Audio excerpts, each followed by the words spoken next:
Kutilmagan diplomatik to'siq. Mas'ud Pezeshkian AQShni ziddiyatli siyosatda aybladi va shart qo'ydi. Shokka tushdik. Netanyahu Trampga qilingan suiqasd urinishini keskin qoraladi.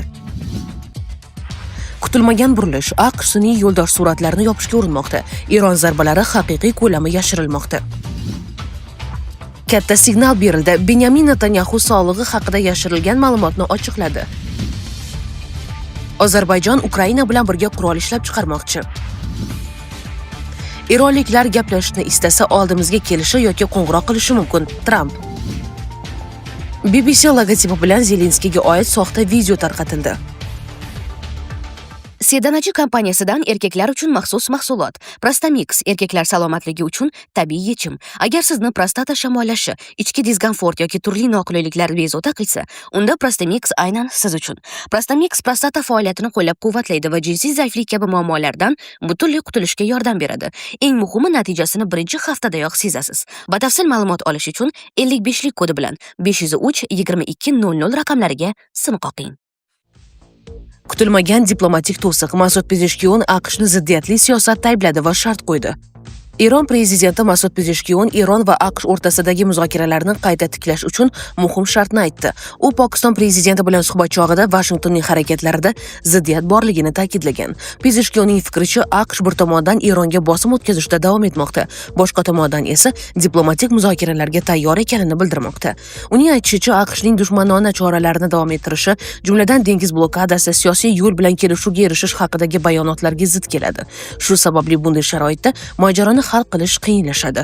Pezeshkian shuningdek, agar AQSh bosimni davom ettirsa, tomonlar o'rtasida ishonchni tiklash va muzokaralarda oldinga siljish juda murakkab bo'lishini ta'kidlagan. U Eron bosimi, tahdid yoki blokada sharoitida majburlangan muzokaralarga kirishmasligini qat'iy bildirib o'tdi. Shokka tushdik. Netanyahu Trampga qilingan suiqasd urinishini keskin qoraladi. Benyamin Netanyahu keskin bayonot bilan chiqdi va global siyosiy maydonda yangi xavotir to'lqinini boshlab berdi. Rafiqam va men Tramp haqida, uning rafiqasiga qilingan navbatdagi suiqasd urinishi haqida xabardan shokka tushdik.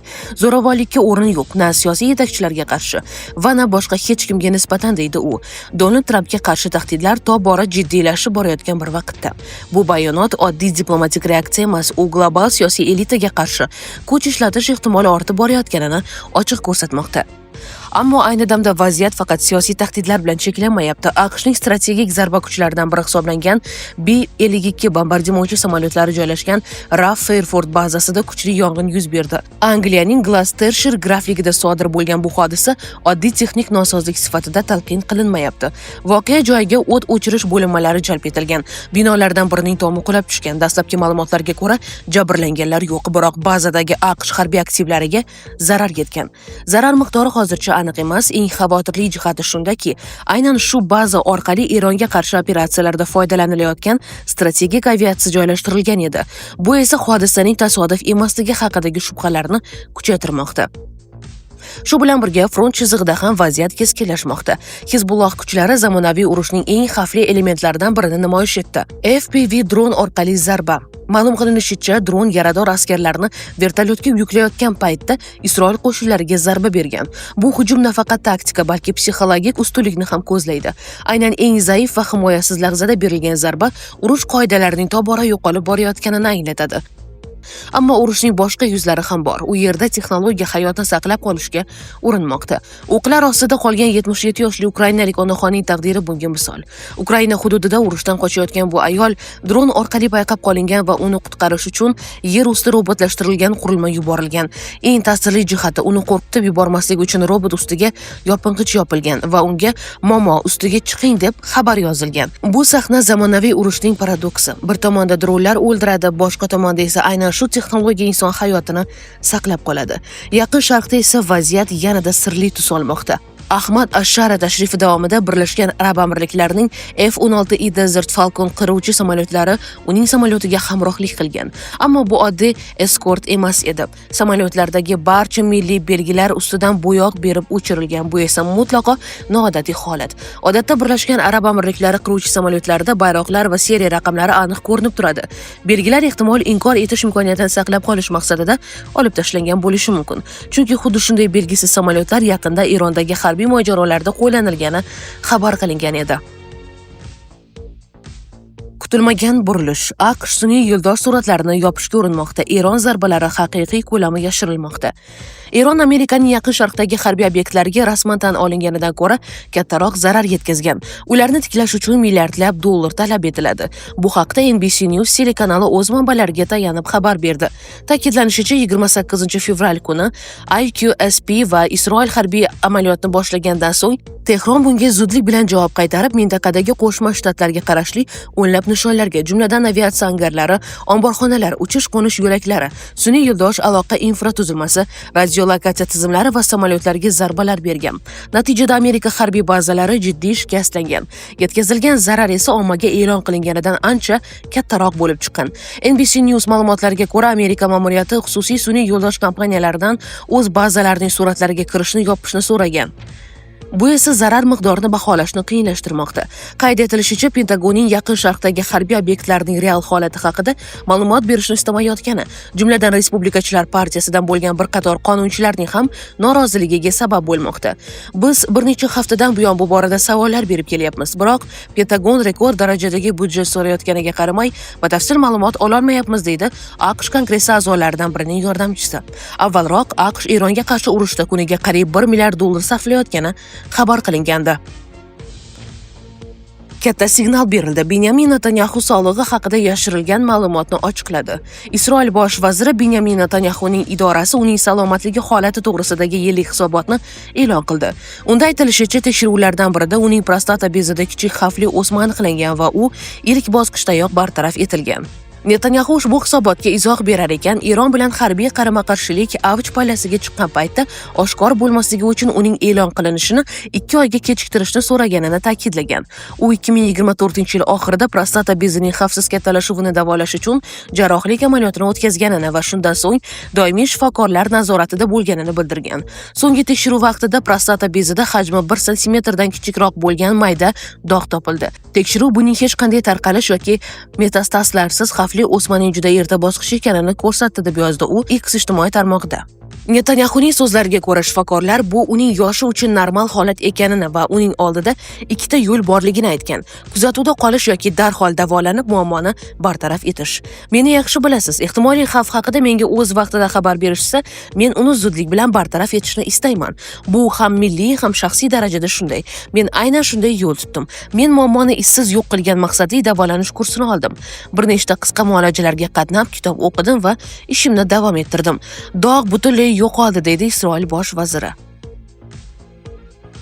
Ozarbayjon Ukraina bilan birga qurol ishlab chiqarmoqchi. Ozarbayjon prezidenti Ilhom Aliyev Ozarbayjon Ukrainaning hududiy yaxlitligini qo'llab-quvvatlashini ma'lum qildi va Ukraina yetakchisi Vladimir Zelenskiyga birgalikda qurol ishlab chiqarishni taklif qildi. Aliyev bu bayonotni Zelenskiy bilan uchrashuvdan keyingi matbuot anjumanida bildirgan. Uning so'zlariga ko'ra, Ozarbayjon va Ukraina xalqaro tashkilotlarda o'z davlatlarining suvereniteti va hududiy yaxlitligini doimiy ravishda qo'llab-quvvatlab keladi va bundan keyin ham shunday yo'l tutadi. Uchrashuv davomida tomonlar harbiy texnik hamkorlik masalasini ham muhokama qilgan. Aliyevning aytishicha, har ikki davlatda ham mudofaa sanoati rivojlanmoqda va bu sohada qo'shma ishlab chiqarish uchun katta imkoniyatlar mavjud. Zelenskiy esa ikki davlat o'rtasida mudofaa sanoati bo'yicha hamkorlikni kengaytirish muhimligini ta'kidlagan. U Ukraina va Ozarbayjon bir nechta sohalarda, jumladan energetika va gumanitar yo'nalishda ham hamkorlikni chuqurlashtirish bo'yicha bir nechta hujjatlar imzolaganini aytgan. Shuningdek, Zelenskiy agar Rossiya rozi bo'lsa, Ukraina Rossiya bilan 3 tomonlama muzokaralarni davom ettirishga tayyor ekanligini bildirdi. U ilgari ham Turkiya va Shvetsariyada shunga o'xshash uchrashuvlar o'tkazilganini eslatgan. Eronliklar gaplashishni istasa, oldimizga kelishi yoki qo'ng'iroq qilishi mumkin. Tramp. AQSh prezidenti Donald Tramp agar Eron 2 oylik urushni to'xtatish bo'yicha muzokaralar olib borishni istasa, telefon qilishi mumkinligini aytdi. Shuningdek, u Eron hech qachon yadroviy qurolga ega bo'la olmasligini yana bir bor ta'kidladi.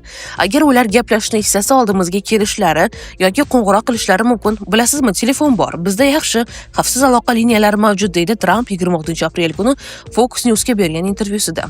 Ular kelishuvda nimalar bo'lishi kerakligini yaxshi bilishadi. Hammasi juda oddiy. Ularda yadroviy qurol bo'lishi mumkin emas. Aks holda uchrashishdan ma'no yo'q, deya qo'shimcha qildi u. Reuters agentligining yozishicha, reytingi tushib borayotgan Tramp mamlakat ichida qo'llab-quvvatlanmayotgan ushbu urushni tugatish bo'yicha bosimga duch kelmoqda.